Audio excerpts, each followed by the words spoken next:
Permettre l'agrandissement du site d'enfouissement et ainsi la poursuite des opérations pour encore 10 ans inquiète au plus haut point les élus. Il nous dit que Drummondville est la solution pour le problème du Québec. D'ici un an, la capacité d'enfouissement devrait y être atteinte. Lui, il nous annonce ça.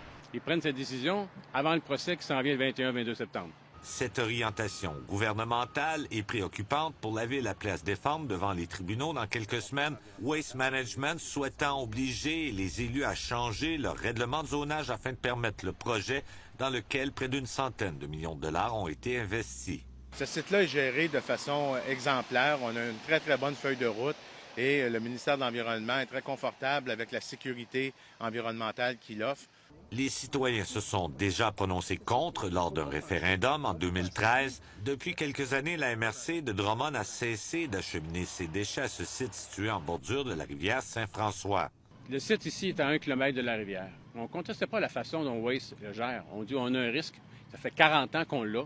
Peut-être que c'est au tour des gens de gérer leurs déchets chez eux. Agrandir un dépotoir en milieu urbain pour permettre de recevoir les ordures de l'extérieur, dont celles de la grande région métropolitaine, va à l'encontre de toutes les logiques environnementales, disent les opposants. Agrandir un site d'enfouissement en milieu urbain, c'est impensable.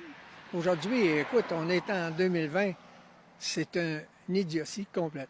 L'entreprise ne commentera pas davantage ce dossier, le ministre n'ayant pas annoncé publiquement sa position. Entre-temps, la Ville interpelle les élus provinciaux de la région afin qu'ils tentent de convaincre le gouvernement de revoir sa décision.